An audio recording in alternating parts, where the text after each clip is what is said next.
Welcome r/EntitledParents. M calls the cops on me for trespassing on my own land. Gets evicted.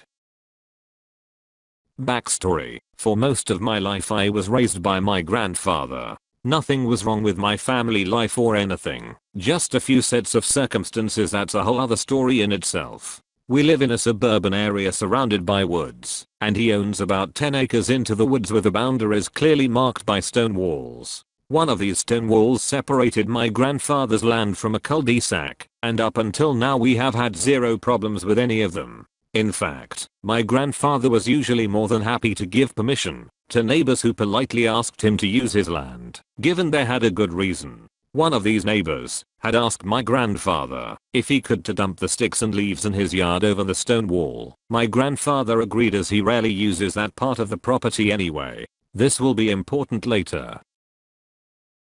My grandfather is very healthy for his age and still strong as an ox. That being said, he has a few minor health issues including vertigo spells, so I've been trying to help him around the yard more and more, as well as just to stay active outside away from crowds with this virus going around. Recently I've started the project of cleaning up the underbrush around the wooded area. A large pine had fallen a few months before and almost hit one of the porches in the cul-de-sac. My grandfather cut up the tree and removed the pieces in the neighbor's yard, but it was too deep in the woods to pull them out with a tractor. This led to me going back to that pine tree and trying to clear a path back to the house from there. I was behind the stone wall, cutting and pulling up saplings, when I hear the glass door of the cul-de-sac house open and an angry lady storming out onto the porch in a bathrobe. She was much younger than a typical Karen, I would say mid-20s.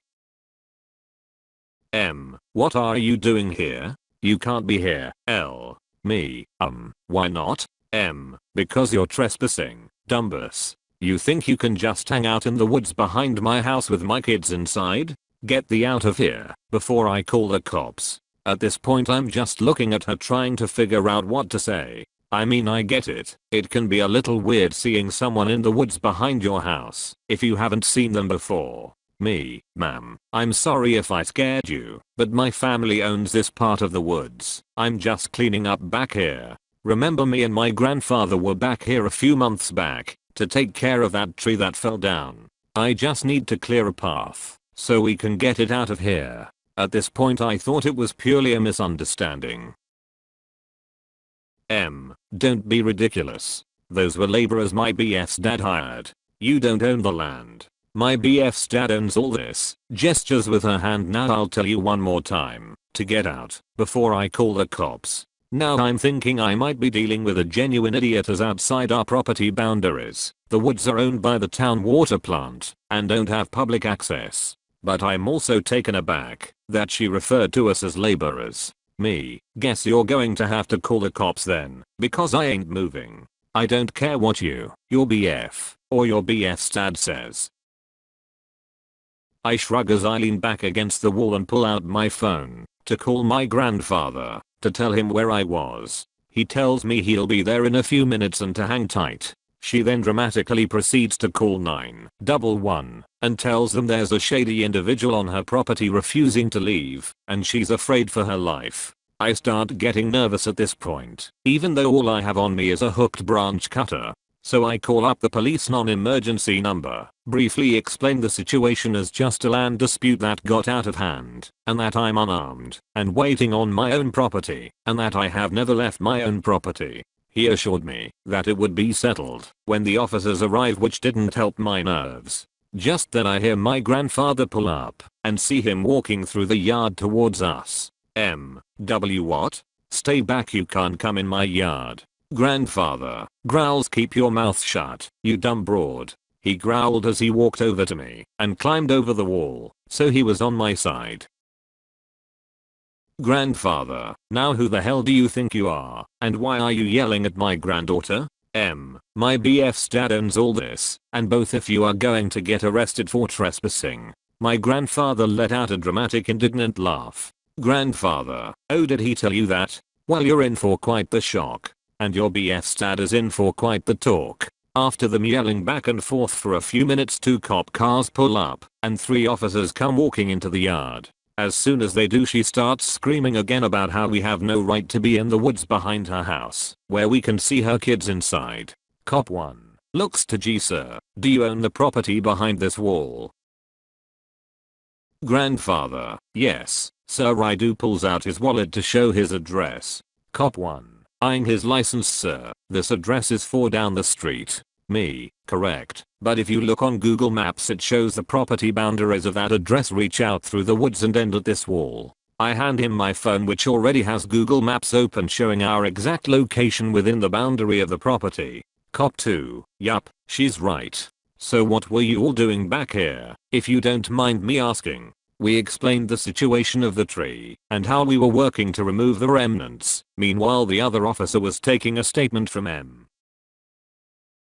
Grandfather, I know the owner of this house. He's a good guy. I give him permission to dump his leaves and stuff behind the wall. But I've never seen her before, so I don't know where she got those crazy ideas. But I'm definitely going to have a talk with Frank when he gets home. Cop 1, she already called him up and he's on his way now.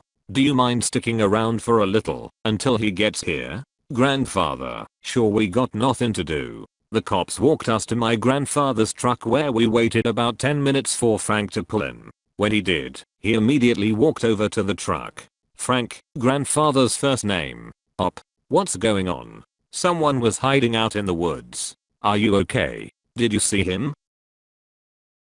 To clarify, we have had an issue in the past with people running from cops and hiding in our woods. It took a second for us to realize he thought that maybe M saw one, and we came to chase him out. Me, not exactly. At this point 2 cops are around us again, but being 2 old guys who obviously pose zero threat, they are noticeably relaxed and kind of let them talk it out. Frank explains that M is his granddaughter's mother and his son had made some mistakes and currently both were staying with him while they tried to find a place of their own. He thinks maybe his son told some lies to make him look better.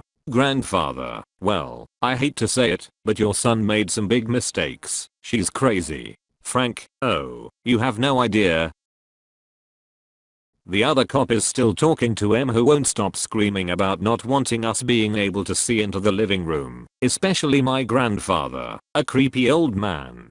My blood is boiling at this point. My grandpa is the type of person who would gladly throw his life away to save a child, any child, even a stranger's. Frank heard this too and ordered them inside at once. He told the cops he needed to have a talk with both her and his son about their living situation, but they might want to remain nearby in case she tries to call again for whatever reason. Me and my grandfather are given the clear to go, but leave our contact information. Found out later that week that M was getting evicted for a number of reasons, with this little incident being the last straw. He's also filing for custody of his granddaughter because M refuses to get a job yet still has money for weed, yet keeps asking Frank for money to take care of his granddaughter. I really feel bad for her in this situation, but I have no sympathy for M whatsoever. Entitlement at its best. Friend had a couple poachers on his property hunting outside of the season. They were firing their rifle in the middle of the night. Said friend got nervous some assholes were shooting about and gonna accidentally hit his house. Well, an old man who lived down the dirt road also owned property there. I'm not sure how or why, but he ended up shooting one of them in the leg when they wandered into his property. Later they came back suing the old man. Unfortunately they based it on the fact that they were on public property. What? Well, short story, old man's legal counsel submitted the paperwork to show the property boundaries, shooting guns during a time that none of the animals on the property should be within season, and that the 2 idiots left a cooler full of beer behind with their prints all over it. People have this weird idea that just because their 1/2 acre housing lot borders woods, that those are also theirs. I own a sizable area of woodlands and it really pained me when I had to put up hundreds of no trespassing signs, along with multiple trail cameras, because people felt that they had the right to treat my property like a trash dump. Over the years a number of homes have been built along the boundary of my land. Not one of those homeowners took the time to approach me and ask permission if they could dump yard waste in the woods, but literally every single one has done it. Now sure, it's not really a big deal to have some leaves or brush be blown across the property lines. What is a big dealies when one Abe country boy goes out and buys a dirt bike and thinks that my land is their own personal racetrack? They ignore the signs. They damage food plots. They cut down trees in managed timberland. They leave beer cans and rubbish. Yet I'm the bad guy when I tell them no.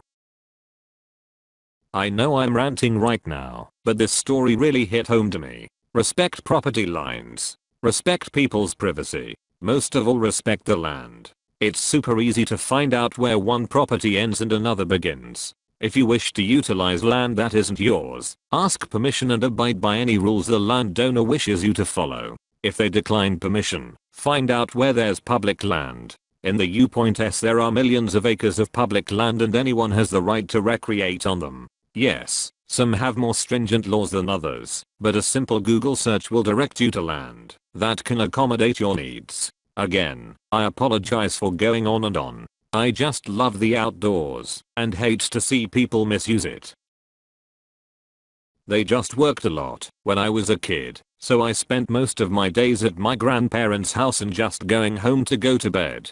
They only lived 2 houses down the street, and there's a small trail just a few hundred yards long through the woods that connects the 2 backyards. So as soon as I was allowed to walk around out of sight unsupervised, given I always had to have a walkie-talkie on me, I more or less came and went as I pleased. Then when I was 11 my grandmother died, so I began spending more and more time there to keep him company, and eventually I just ended up staying there and never left. But I still went to and from my parents' house every day and still do. That being said, my dad is definitely not fully human. When I was a kid he had a large tank with several piranha, and one of them he had trained so he could pet it. Yes, that's right, I said pet it. Given you had to feed him first, or he would try to bite you. But only my dad was allowed to do it. There was this other time him and my uncles tried to make a mega lawnmower out of a lower car frame, motorcycle body, and some kind of farm tractor lawnmower.